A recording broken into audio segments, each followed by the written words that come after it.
All right, for those of you in the attendee waiting room, I just want to let you know that we are going to give it about 1 more minute to make sure we don't have any kind of last minute attendees. So hang tight and then we'll kick it off.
Okay, I think we've waited the allotted extra 60 seconds and hopefully everyone that wants to join is able to join. Thank you for coming. My name is Angela Foos. I'm the Assistant Director for Development Services here at the City of Reno. Also joining me is Lauren Knox. And I'm Lauren Knox. I'm a senior planner here with Development Services as well at the City of Reno. Great. So what we have today is our first stakeholder presentation. We do have a series of 3 different stakeholder presentations. All information will be the same at each meeting. We just wanted to make sure that individuals had a different time and opportunity to attend if it didn't work for their schedule. So that, again, this is our first kickoff meeting. So what we'd like to do is go through our presentation, and then we will open it up to questions and answers from the group. So with that, I will go ahead and do a shared screen. Okay. So let's kind of start with a little bit of history. Back in 2022, we were tasked with putting together a text amendment to our sign code. Now, initially when we started this, we were thinking that we would need to do a complete rewrite. There was a lot of things that from a staff perspective were like, this doesn't make sense. It's difficult to interpret. We'd heard kind of some negative feedback from the sign community that has to use it and said, I'm also confused on how to use certain of these areas in the code. So our intent at that time was to hire a sign consultant to help us kind of guide us through that process. So in 2023, we worked with our sign consultant and we started out doing a series of just different stakeholder meetings. We met with some of the billboard owners, some of the stakeholders from the Scenic Nevada group, and just interested parties in general. And also folks from the sign community, just the sign community meaning people that submit sign applications or sign permits and that have used our zoning code before. And what we found was a lot of the feedback was similar. And so, for instance, the Scenic Nevada said, leave the billboard section as is, don't make any changes. There was a lot of history and lawsuit as part of the last 20 years. So what we have today, we should leave untouched. From the sign community, that there were some things that they said, this doesn't make sense. We get mixed answers from staff, meaning we have different interpretations. And then we also met with our city planning staff and we said, what's working and not working from your guys' perspective? And so they gave us a list of things that they also felt needed to be changed. Bigger picture, we didn't have any rules or kind of information about content neutrality. And so that was a big one that we wanted to make sure that we incorporated in our zoning code. Want to make sure that we're following federal regulations related to content. So we went through that process, and where we landed at the end of the day is, maybe it's not as bad as we thought. So maybe we don't need to drop it and start over. Maybe we should just fix what we have. So what's before you today are the things that, again, we worked with our consultants, we worked with feedback from the stakeholder community, things that we can change with the code now without doing a complete rewrite. So for the average person who's probably never really done a deep dive in our zoning code, we wanted to walk through some just easy examples so you can better understand some of the changes that are being made. So first off is the basic one. This is a very easy one, is some of our zoning districts are missing. We have, this is an example, the table on the right, that is our sign table that's in our zoning code today. And so basically everything on the left is a column of all our different zoning districts. We have our residential districts and our commercial districts and our mixed use. And what we realized is that we have about 5 different zoning districts that are not included. So that was an easy fix to say, whoops, that was a mix up. Let's make sure that every zoning district has some sign standards. So we went back and we added the mixed use airport. It's very similar to industrial standards. We added the parks, greenways, and open space, which is more of your parks. We don't have a lot of businesses, if any, within that parks, greenways, and open space designation, but we do have a lot of city parks. And even in city parks, we tend to have some monument signs or some signs that kind of introduce what the name of the park is. So we created some sign standards specific to that district. And then we have these UT categories. UT stands for unincorporated transition. That's basically our large lot. So residential development, either on 5 acres, 10 acres, or 40 acres. We don't have a lot of businesses on those large lots, but we do. Maybe you have a horse boarding, or maybe you have a winery. So you want the ability to have signs to advertise your business. We need some standards. So we added those to our sign table. Next up, another what we thought would be a clean, easy one would be sign definitions. One of the most popular words probably seen in our sign code is monument sign. We use monument signs quite a bit in the sign code, but we actually don't define what a monument sign is. And so just as an example, that McDonald's sign would be considered a monument sign. Just in comparison, a monument sign, let's say, versus like a wall sign, that would be something that would actually be on a wall. A monument sign is freestanding, it's out there by itself, different from maybe a sign that you would see again on a canopy or somewhere else. So we just added a definition of what that actually entails. We also have pole signs. And again, we reference pole signs in the zoning code, so we better clarified what a pole sign is. We had a lot of confusion just in interpreting, well, what's the difference between a pole sign and a monument sign? So again, hopefully this helps to clarify that. And then we have just some interpretation of, well, what's considered a freestanding sign? Is a pole sign freestanding? Is a monument sign freestanding? So we clarified that, yep, both of those types of signs are freestanding. Again, just think of it as, is it on a wall? That would not be freestanding. Is it separate? Has a base of some sort? That would be a freestanding sign. So we added those definitions. And then content neutrality, we worked with our consultant, who is an attorney and a planner by background in education, and got some language from them of what content neutrality language we needed for our code. Essentially, we as a staff, when we get a sign permit, we're not supposed to look at the actual words in terms of what they say. We can look at things like how big are the words, what size are the letters, but we're not supposed to regulate the actual content of what the words say. So this kind of helps to clarify that. The one thing we can do as staff is look at it and figure out if it's considered an on-premise sign or an off-premise sign. And that essentially means, you have a parcel of land and you have a business. On-premise is whatever your business is on your property. So if you're McDonald's, you can advertise for McDonald's. But if you're McDonald's, you should not be advertising for In-N-Out Burger across the street. That would be off premise. So this, again, better clarifies what we're allowed to regulate and what we're not allowed to regulate. And then we have some issues just from a staff level, and again, from the sign community, some of the challenges with implementing our code. So here's a couple examples that we specifically wanted just to draw some attention to. Here's just a small excerpt from our sign code today. And that area highlighted in yellow is what we're going to talk about. So you look at this table, let's say you're a neighborhood commercial zoning, you'd go to the NC category.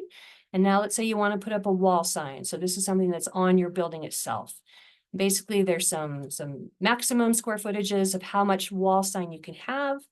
And there's also some language that says all signs combined shall not exceed 400 square feet per parcel. Now that seems like that makes sense.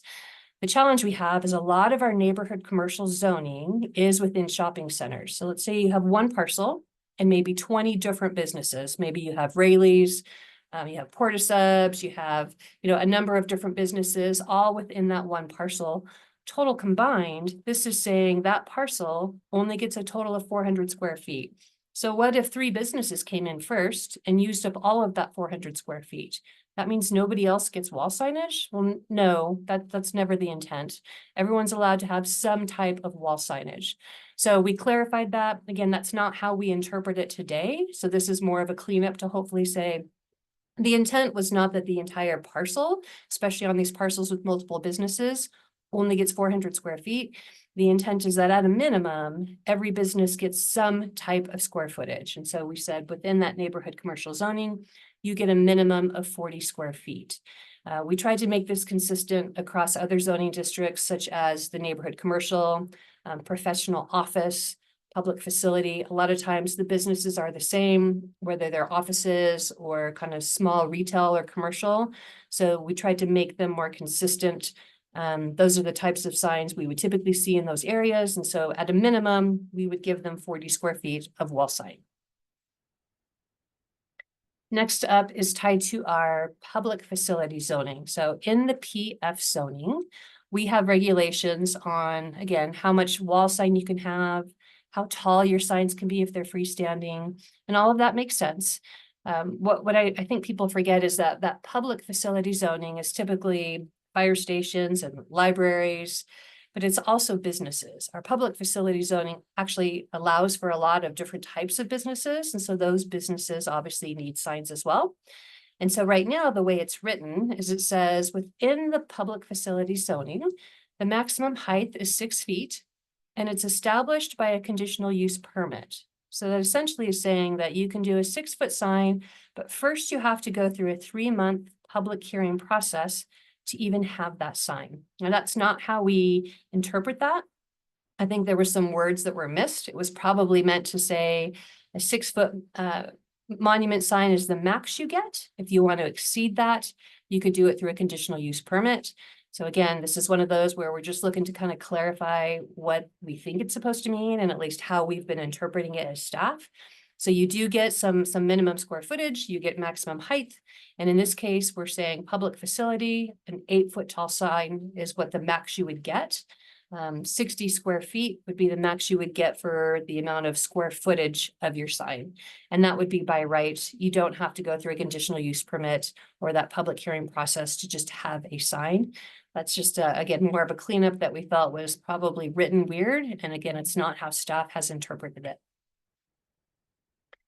Next one is the number of footnotes. So this is a big one. Again, if you've ever looked at our sign code, you will see at the very end, there's 13 footnotes. And it's goofy because these are tiny little numbers that are basically throughout the sign code that make it impossible to actually figure out what your rules are. So just as an example, let's say you're in a commercial zoning district. You think, okay, I can build a freestanding sign that's maybe 10 feet tall. Great. But then you look at a footnote.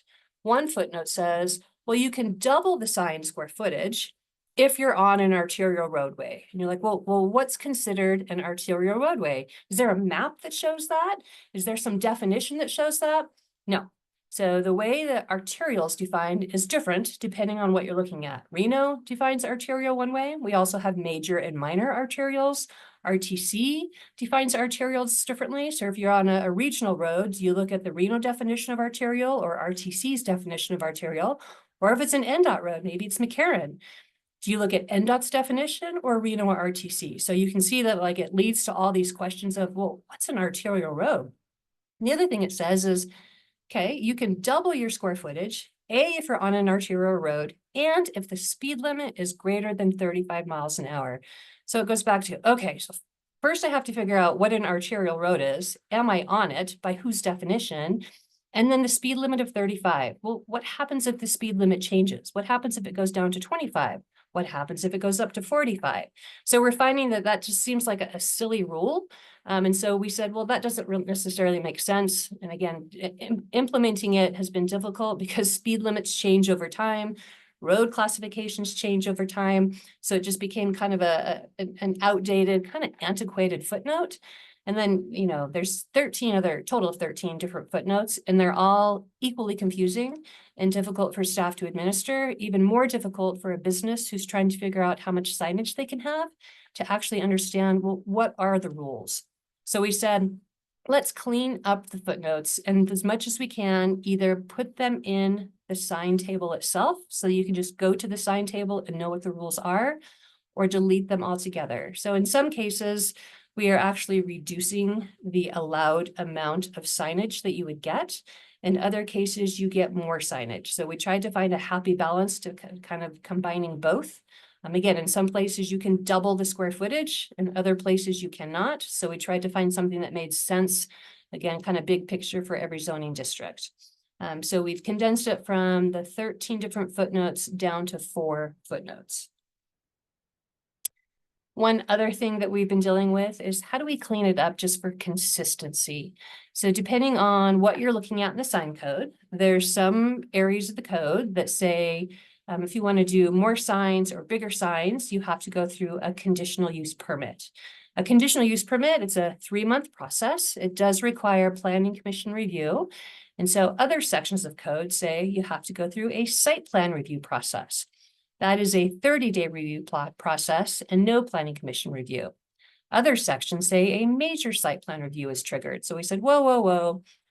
What should this be? If you're a sign is not a use. So a conditional use permit would be if, for instance, you're a new tattoo shop and you want to open up in town, and maybe you trigger a conditional use permit for the use, right? As planners, we look at, does that use make sense at that location? Versus a major site plan review looks at the site, it looks at the design, it looks at the character. So a major site plan review is what we're proposing to replace anywhere in the sign code that references a conditional use permit or just a generic site plan review. So the good thing here is at the end of the day, a major site plan review is the same process as a conditional use permit.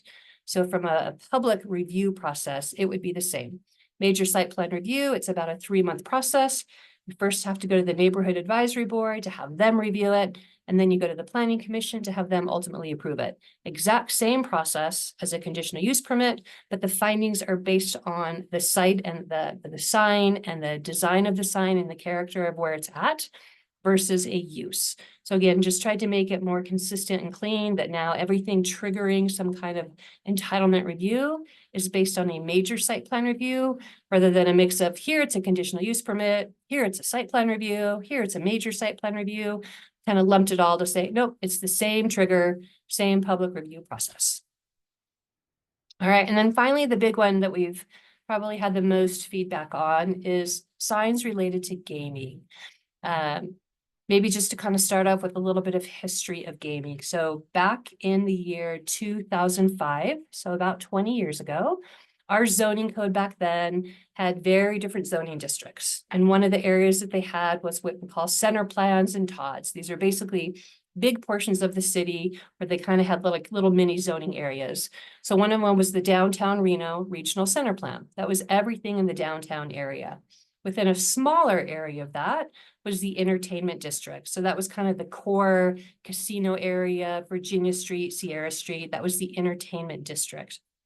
So for between 2005 and 2021, so for about 16 years, the rules had been the same. All signs within that entertainment district and casinos as a whole were allowed to have gaming square footage. And that means you could have a sign up to 100 feet in height. That's basically a 10-story sign. You also had unlimited wall signage. You had no limitations on animation. So that has been in place in our downtown core since 2005. When we adopted a new code in 2021, those designations went away. So they were deleted and they were replaced with new zoning designations. Our downtown Reno Regional Center Plan went away. We now have different mixed-use downtown designations. And so one of them is our mixed-use entertainment district. We also have a number of other mixed-use outside of the downtown core. But bigger picture, the way that the code was written in 2021 is that all signs within a gaming overlay are where we allow kind of unlimited signage. And it didn't matter if you were a convenience store or a Target store or a casino. If your business was located in a gaming overlay, and this was citywide, this was not just downtown, then you were allowed that additional unlimited signage. So as we're looking at cleaning up the code, one thing we said was, whoa, what was the intent here and how do we better clean this up? So number one, we knew the intent was always for the casinos to have the bigger sign square footage and that cap of 100 feet in height. So we said, okay, let's put some language that says the casinos, regardless of what your zoning is, get that entitlement. Again, that's been in place since 2005. We don't want to take that away. In addition to that, we said, I don't think the intent was for broad citywide to have this kind of gaming overlay also have the signage, regardless of if they're a casino or not. So we said, let's reduce that. So less signage in the gaming overlay, unless you're a casino, and go back to the roots of where we have always had that unlimited signage, back to our downtown entertainment core. So what we're proposing as staff and getting feedback from the community on is, does it make sense really to reduce the signage? What I like to do now is kind of walk you through some maps so you can understand some of those boundaries a little bit better. So this first map is where we allowed that gaming signage starting in 2005. That red area is our downtown entertainment core. And again, that was the designation back in 2005, all the way through 2021. We also had what we called hotel casino zoning, and that was in the Verdi area close to Boomtown. So all those parcels in purple is where we allowed what we called hotel casino zoning, which had that unlimited gaming signage. So everything in purple and everything in red is where we, for 16 years, have allowed that gaming signage on all types of businesses. Did not have to be a casino. All businesses within those zoning districts had the unlimited signage.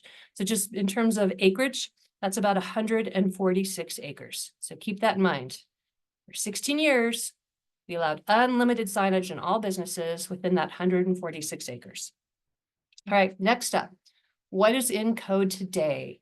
We got rid of those zoning designations. That downtown Reno regional center plan went away, hotel commercial designation went away, and all of that was replaced with a gaming overlay. Everything in red, this is citywide, is where you can have a casino. So this is a gaming overlay. If you look all the way to the south, we've got the Summit Sierra Mall. While we don't have any casinos in Summit Sierra Mall area, our zoning does allow for new casinos to come in. So if you're a new casino, this is the map you're going to look at and you're going to say, okay, this is where potentially I could go.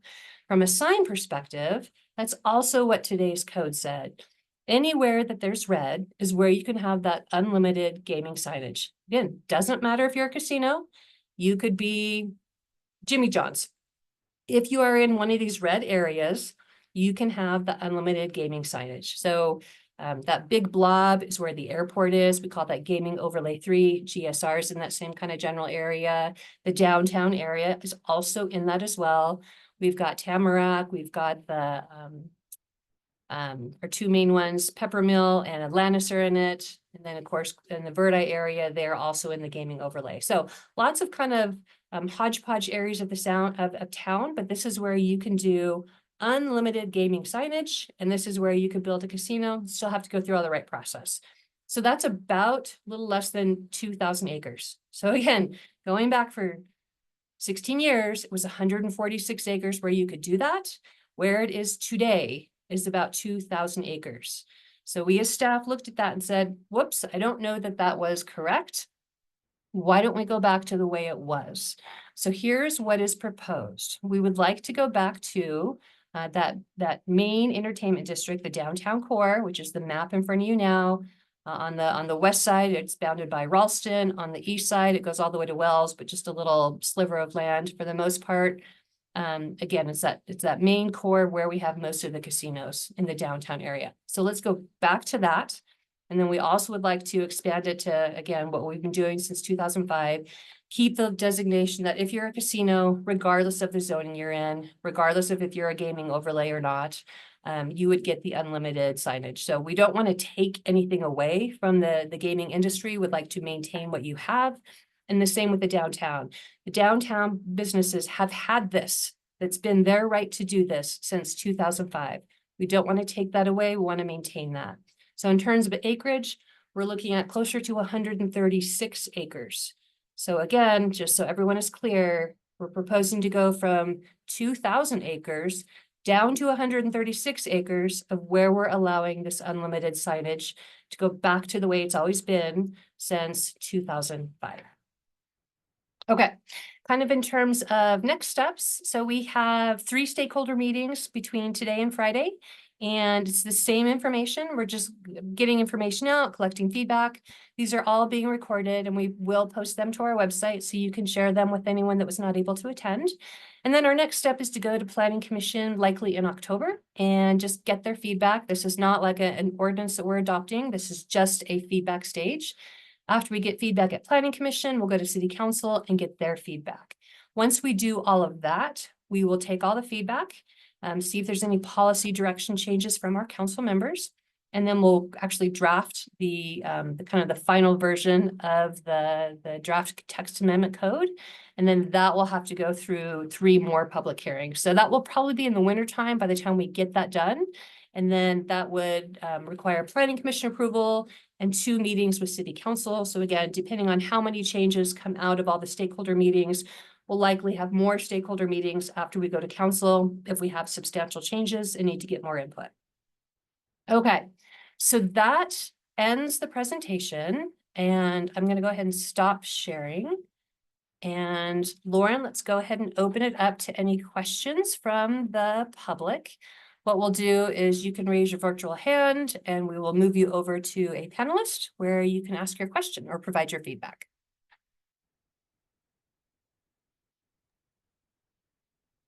All right, Pam, I'm going to go ahead and unmute you on our end, so you should be able to unmute yourself. Did I do it? You did. Hi. The one question that comes to mind, and I don't know the proper words for it, but does any of that include the intensity of the brightness of the signs? No, areas that we did not touch, and thank you for that. We are not touching brightness. There was a lot of discussion previously on nits, brightness of signs. We're not touching that. There's also discussion on billboards, not touching billboards. What is the brightness of, I mean, what does that mean? That's just, they can do whatever they want? No, our code does regulate how bright the animated signs are. We also regulate where they're allowed. So again, it depends on your zoning district. So what's been in code, we're not changing. Okay. I don't remember how many years ago it's been, but there was a lot of complaints about that Boomtown sign and peeping into neighbors' windows. But thank you. Okay. All right, Julie, I'm going to go ahead and unmute you on our end. You should be able to unmute as well. Great. Hey, thanks for taking this. I'm Julie Wilson. I'm here with Christine Harkness. We are from Julie Sign Shop. And we've just been briefly going over the new amended code. It's great. You guys have done a really good job. But there is one thing that we are concerned with, and that is in the MU district, the 8-foot maximum sign, and if the parcel is greater than or equal to 1 acre, freestanding sign maximum height is 35 feet. And then you look at the square footage of 125 square feet maximum. That is going to be an issue. And the reason it is because if 125 square feet, now I'm not sure if the 125 square feet is counting the whole entire sign or if that's just the copy area. But you don't get a very big sign. If you get a 35-foot sign that is greater than or equal to, for these shopping centers, to a 125 square feet, the signs are going to be so small that you're not even going to be able to read the copy on the sign. So why have a sign and pay $200,000 for a freestanding sign and put all that money into it when you're not going to read it? So that I can see right there, that has got to be fixed. Okay. And maybe just so, Julie, for the for other folks to understand, so the way it's in code now, if you are greater than 1 acre and the speed limit's 35 miles an hour and it's an arterial, you basically can double the the height. I'm just trying to think of if we took anything away from what the mixed use standard allows now. So I think what you're referencing, Julie, is that, so we have that 125 square foot maximum for freestanding area, and we used to have the ability to double it within certain limitations. So I think maybe what you're wanting is for us to look at potentially amending that back to maybe something like it was before. Is that, Yes. am I hearing you right? Okay. Yes, because what people don't understand is those tenant panels, you have to count the vertical times the horizontal. And so that eats up a tremendous amount of square footage. So you can have like the crossing in channel letters, and you can use your geometric calculation chart for that. But you don't know who's going to be coming in and out of these shopping centers. You could have a 5-year lease, a 10-year lease, and those panels are going to be changing copies. So that's why, you know, we have to count the whole entire signed surface of the tenant copy. And we need to make sure that that is clarified, because it says basically right now that that is the whole entire sign. It's just going to be a teeny, teeny, teeny, tiny sign. Yep. Okay, no, that's good feedback. That's all I got. Thanks, Julie. Thanks.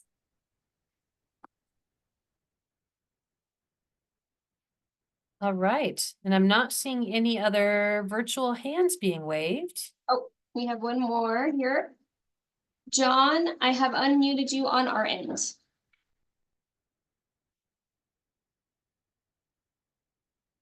Can you hear me now? We can. Okay. Okay, I understand the intent of what you're trying to accomplish here. It makes perfect sense. However, going back in time, as a board member of Scenic Nevada, we had been working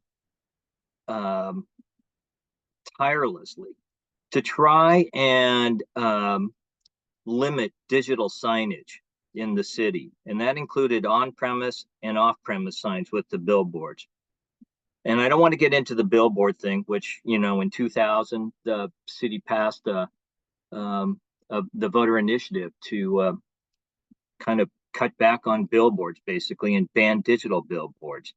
So the intent was, yes, gaming was going to have the ability to have, if you will, limitless ability with signs, very few limits on signage with digital and such. And you're watching and witnessing that occurring with GSR and also with J Resorts. And we presented all kinds of studies based on brightness levels and nits and distraction to drivers and how many feet you're going to be driving blind, but it didn't seem to matter, and the casinos got that. But it is news to me, and I thought we were following this fairly intently, that in fact, any business inside of these zones, including casinos and gaming, could have the same rights to have unlimited digital signage. So to me, your argument makes sense, like you were on the face of it. If indeed that is the case, where you're saying that this law has existed since 2005, over 16 years, anybody has been able to stick up these Jumbotron signs very similar to what's going on at GSR. Anybody could do that. Yet, and let me see, 1,971 acres, where you're saying that this law existed for anybody to do that. I'm just kind of curious why we haven't seen anybody but casinos do variations on that. And I'm just wondering what is it that I missed this whole time, and that the rest of the businesses in the city of Reno missed, that there aren't sign applications all over the place for these signs, turning us into a virtual mini version of Vegas, because it just seems like there is a misunderstanding with the community out there about the interpretation of this particular the code and law as you are laying it out. So as you're laying it out, what you're saying is you're actually trying to reduce the amount of signs from 1900 acres down to 36 or 136. Correct. But given what I think the community understood to be the law, this is nonsensical in that you're allowing other businesses to be able to have these signs at all. And I think everybody's been participating with signage, especially digital signage, with that belief in mind. So I'm just wondering if this workshop wouldn't also like to address that code that exists that allows that interpretation to make this whole pitch of yours make sense. Because given what I think I understand as Scenic Nevada and what the business community understood in Reno for 16 years, this doesn't make sense. Yep. And so, I mean, I can kind of walk you through what the code says today. And this was the version that was adopted in 2021. So going back to our original sign table, again, you have every different zoning district. And then we also have the categories for overlay districts. We have a number of different overlay districts. One of them is the gaming overlay district, and that's that map. So anything within the gaming overlay boundary is within that gaming overlay district. And so if you follow the sign table, it says, which overlay district are we talking about? We're talking about gaming. Here's the sign allowances within the gaming overlay district. So do you have the actual code on that? Do you want me to just do a shared screen of our current code? Would that help? Yeah. One moment. I can share as well if you think, if I've got it up, Angela, if you want me to share. Okay, here we go. All right, so this is our sign code. And again, just starting at the top, again, residential zoning, mixed use zoning, general commercial zoning. So then it goes down furthermore, overlays. So we have different types of overlays. And one of them is the gaming overlay. So specific to anything in a gaming overlay, this is the signage that you would be permitted.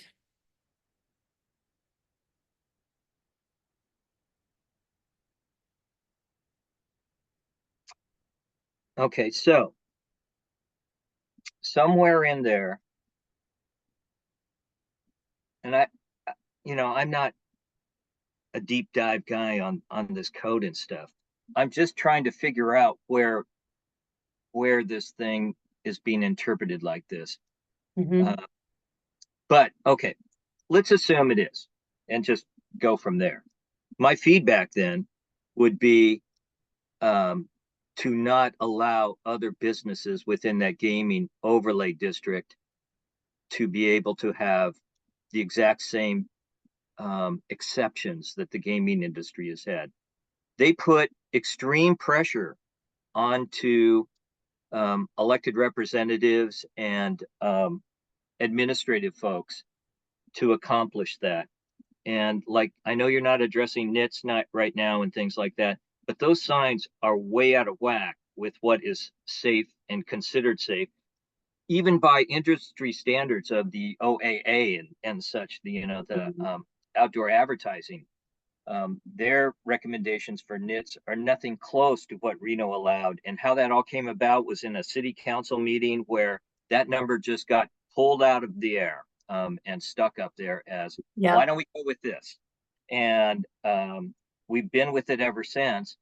And if you take a look at it, the brightness levels are way out of whack with what other cities are allowing and what is safe. And so in order to move forward with the city of Reno's progress towards trying to become a really livable, high quality of life place that isn't just dictated by what the gaming interests want, because they have a very narrow interest.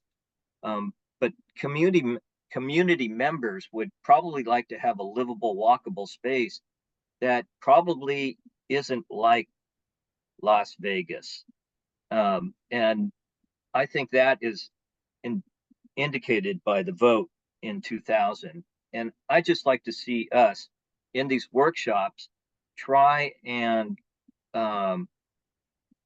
ascertain more of what the quality of life would look like. And I don't think it looks like having everybody have Jumbotron screens up with flashing animated video and popping and stuff like that.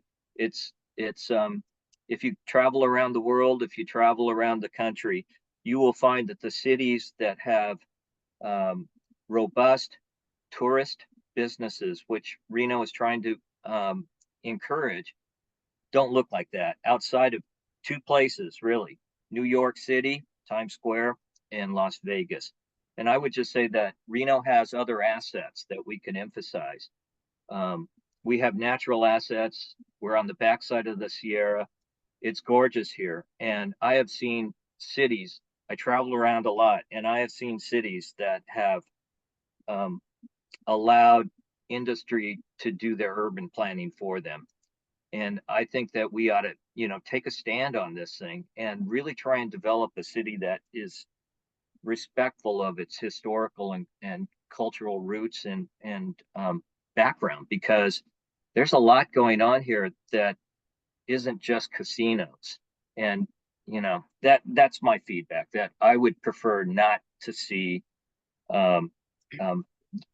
this overlay district just accommodate wild ass west digital signage going crazy, because it will become sign wars. And I would like to see the workshop be able to reflect that. Okay. Thanks, John. Thank you.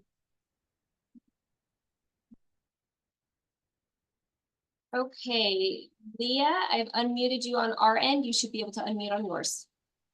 I did it.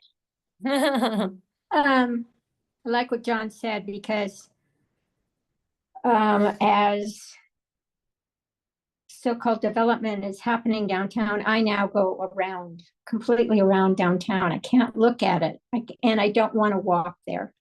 But my question is about shopping centers, because I watched Keystone Square develop, and I don't have much objection to signage, but other places you're saying if a new business comes in and there's not a sign for that business, they get to put up a 40-foot sign. Well, I'm sorry, developers know how many capacity huts or buildings they can put on the parcel they're developing. And I think it's their responsibility to hold back, and your responsibility to make sure they do hold back on the size of signs for the first businesses that come in, and take away that, whatever it was, I don't have the numbers in front of me, whatever that limit was on all the signs. And oh, somebody new came in, well, they get another sign. It's sign clutter. And I think John was referring to it in the bigger sense of downtown, but it's the smaller places. You're just inundated by one sign after another. And I appreciate the quality of some of the signs, but when you've got one, another, you're just blinded. And frankly, the city has become looking pretty tacky with signage. That's it. Thank you. Thanks, Leah. Okay, Lori, I've unmuted you on our end. You should be able to unmute on yours. Thank you very much. And I wanted to just add on to what John and Leah were saying. Well, first of all, I wanted to ask, we're changing the gaming overlay, and we're also changing the MDED. We're making changes in both places. And so it might get confusing to people. Everyone agrees with you, Angela, that the overlay, gaming overlay, was only meant for casinos. Everyone did, and you did too. And I'm assuming staff interpreted it that way too, because as John said, where are all the signs of every business and every gaming overlay area of the city was allowed to have a 100-foot sign. where are they? It leads you to believe that nobody really believed that that was the intention. Am I correct? I don't know, Lori. You don't know if I'm correct? Okay.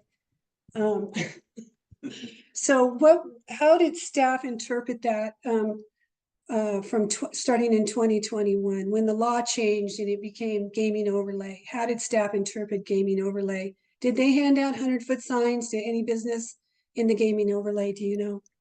I think, keep in mind too, most businesses don't need 100-foot tall sign. Most businesses are small and want to advertise to people walking by or driving by. I think most of our casinos are trying to advertise, to people on the freeway. They're much bigger establishments. So your average business, whether you're in downtown or anywhere else in the city, doesn't need 100-foot tall sign, and nor do they want to pay for it. Okay, so yeah, so pretty much nobody really used the gaming overlay all throughout the city.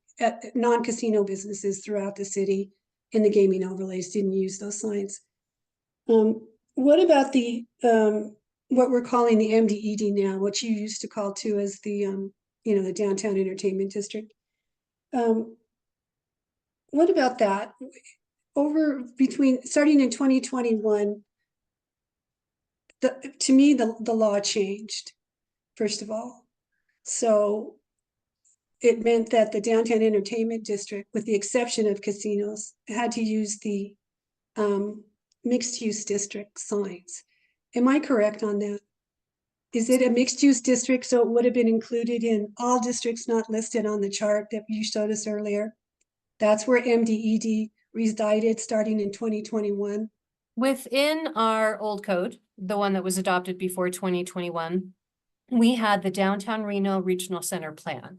And so within that plan, there were multiple different districts. One of them was the California Avenue District. One of them was the Entertainment District.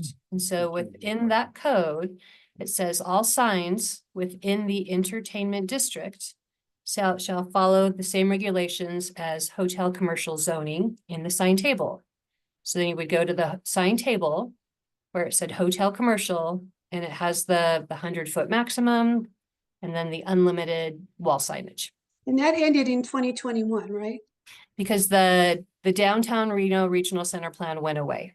Right, and the sign code chart reflects that. There is no DRRC zone in the sign code chart. It just says It doesn't exist. No, it didn't. So it changed to MDED, mixed use. That mixed use entertainment district became the downtown entertainment district.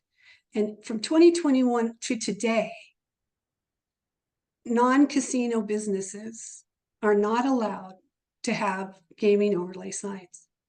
So anything in that gaming overlay boundary, which is the map that we showed you with red, which includes the downtown. Well, how I get that? But if you look at gaming overlay and it says that, nobody interpreted it that way. And you looked at the mixed use districts where MDED resides now today, they are not allowed to have the tall signs, even though they're in the mixed use district and they're gaming overlay, both. And nobody interpreted gaming overlay that went to every single business. As you said before, as you've said to the planning commission, as you've said today, it's not interpreted that way. So MDED, it was changed in 2021 and as exists today, they are allowed 8-foot signs unless they're on an arterial that's 25 or 35 miles an hour, then they get a bigger sign. So what we think you're doing is you're increasing signage in the downtown core for these small businesses. I looked up a couple. I don't even know if it exists today. I just went to the map and I clicked on it and I went to see what the business one was the Swan Motel. With that, and it's in the MDED gaming overlay today. If they walked into you today and said, I want a 100-foot sign so everybody could see me from the freeway, you'd give it to them? They're allowed, correct. Okay. Not okay. Not okay, because they don't have it. And anyways, the idea is that we don't want, as everybody, as John has said and Leah's talking about, they don't need it. Aren't even using it now. It's gonna clutter the downtown, make it even worse. And we just have this fear of what our downtown is gonna look even worse if you let every single business have 100-foot sign or large panel digital signs in that area. It's 136 acres of signs. And And we just don't think that we should be allowed. And the other thing we got to think about is Jacobs. He's, some of his properties in this MDED and some of it is outside of it. What if he asks for a zone change to become part of the entertainment district? Are we going to have signs from, South Virginia Street to Keystone, from 2nd Street to 5th Street? 100-foot signs, digital Forest. panels, a forest of signs. Is that where you're going? And even if he doesn't, just this 136 acre area should be limited to casinos. And that's the way it's always been interpreted, and by your staff too, because we don't see it. We don't see any 100-foot signs in the overlays or in the downtown unless they're a casino. We don't see any big digital signs unless they're a casino. So that's what's been going on. And that's what's been going on since 2021, at least, if not longer. okay, So Thank you, Lori. Okay, anyone else from our attendees that has not had an opportunity to speak that would like to provide any feedback or questions or comments? Okay, and like I said, keep in mind, we do have at least the next 3 to 4 months of public feedback and input. We have 2 more stakeholder meetings before we go to planning commission, before we go to city council, before we come back with either something or nothing. I mean, I think at the end of the day, if we get enough feedback, like, whoa, stop, don't change anything, we could just not change anything and can continue the code as it is today.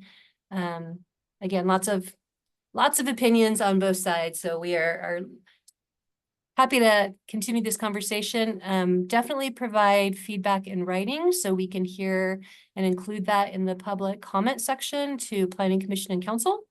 And anything else we can do, feel free to reach out. Okay, thank you all for participating. Again, we will put the recording of this on our website. So if you want to forward it to any friends or people that you know are interested in this topic, we will have that on our website, and all future meetings will be as well. Thank you, everyone. Thanks, everyone.